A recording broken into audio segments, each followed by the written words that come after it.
عاجل جدا. الدولار مش خارج عن السيطرة زي ما قالوا. السلام عليكم ورحمة الله وبركاته. أهلا بكم أعزائي المشاهدين في فيديو جديد من فيديوهات اقتصاد 360.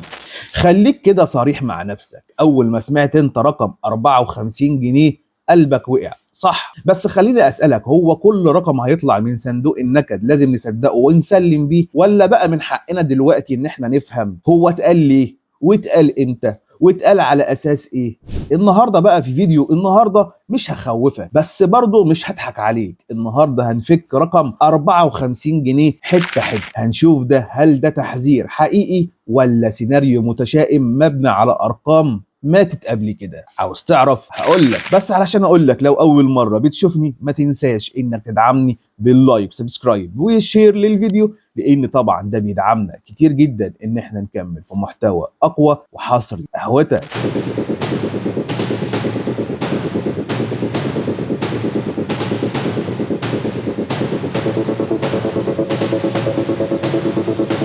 خلينا كده نبدأ في الموضوع على طول من غير لف ولا دوران. الفترة اللي فاتت ناس كتيرة اتخضت من تقرير قال ان الدولار في مصر ممكن يوصل ل 54 جنيه، وكتير من منشئين المحتوى روجوا للرواية دي. السؤال هنا بقى، الرقم الكبير ده كبير ولا صغير؟ بس السؤال الحقيقي، هل التقرير ده بيتكلم عن مصر دلوقتي ولا عن مصر زمان؟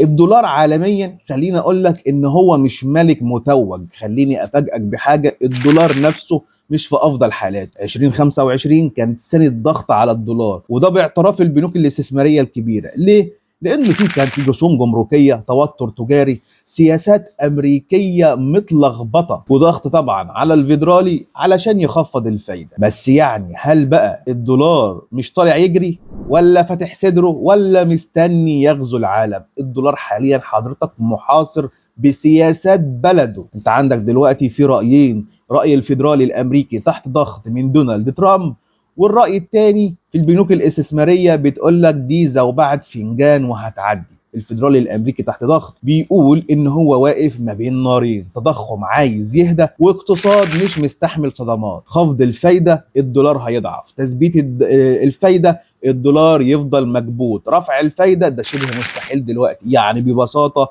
الدولار عالميا مش في وضع يسمح له انه يعمل طفره. نخش بقى على الملف المصري والدولار في مصر. صندوق النقد قال 54 جنيه، بس خلينا نقرا السطر واللي تحت الرقم. التقرير ده كان مبني على ديون، لما كنا بنقول الحق ديون مصر عدت مش عارف الحدود، احتياطي النقد الاجنبي مش كفايه، التحويلات المصريين ما كانتش بتتحول علشان الدولار فيه تحويل، صح؟ كلنا كنا بنقول كده. وصوره اقتصاديه سوداويه. طبعا كلنا بنينا ان الرقم هيوصل ل 55 وممكن يوصل ل 60. يعني التقرير ده بيحاكم الحاضر بارقام الماضي، وده في التحليل الاقتصادي اسمه تشويه رؤيه. الاحتياطي البنك المركزي المصري قال ان الاحتياطي تجاوز ال 50 مليار دولار. الرقم ده مش ديكور ان انا بتفخر فيه ولا رقم تجميلي، ده خط دفاع، ودي رسالة ان الدولة مش على الحافة، لا ده انا مأمن نفسي قوي. اللي يقول بعدها بقى ان الدولار هيطير ل 54 من غير صدمة ضخمة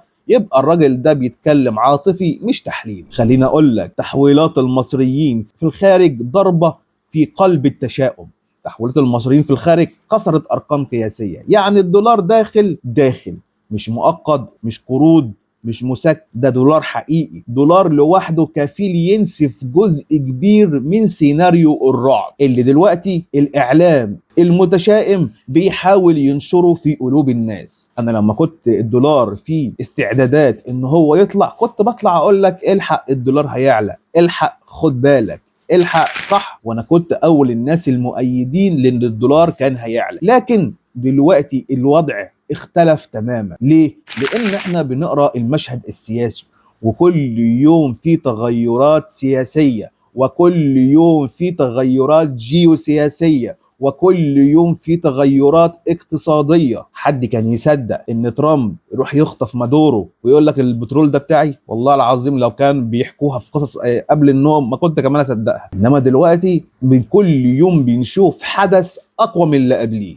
اكبر احتياطي نفط في العالم موجود في فنزويلا، ومش احتياطي نفط عادي، ده نفط درجة أولى ممتاز، خلي بالك. بس هو بنزين ال90 زي بنزين ال80 زي السولار؟ طبعا لا. عشان كده بقول لك من أقوى اقتصاديات العالم فنزويلا وهو حط إيده عليها. فدلوقتي الحسبة هتختلف نهائيا. طب الدولار ثابت ليه دلوقتي؟ الدولار بقاله شهور بيتحرك ما بين ال47 48. ناس تقول لك ده هدوء قبل العاصفة، بس التحليل بيقول ده استقرار بسبب توازن عرض وطلب. لو كان في ضغط حقيقي كنت شفت قفزات، مش ثبات ولا تحرك في قروض. صح؟ لو انا بتكلم غلط قول لي انت بتتكلم غلط. الربع الاول ده الامتحان الحقيقي للسياسه الاقتصاديه المصريه في 2026.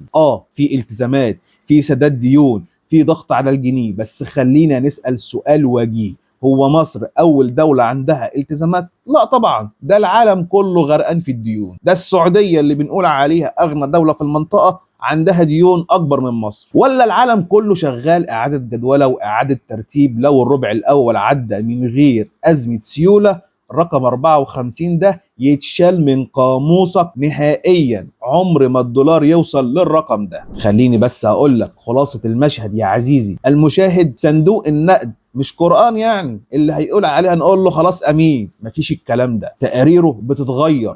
رقم 54 ده مبالغ فيه في التوقيت الحالي. احنا كنا بنقول فيديوهات ان هو يوصل ل 54 و60 و70، ده كان الرؤية الاقتصادية كانت سوداوية. انما دلوقتي الوضع مختلف تماما، وانا حكيت لك في اول الفيديو الدنيا كانت ماشية ازاي وبقت حاليا ازاي. الوضع الاقتصادي اتغير. الدولار عالميا ضعيف لان في تخبط في السياسات التجاريه الامريكيه ما بين الفيدرالي وما بين ترامب.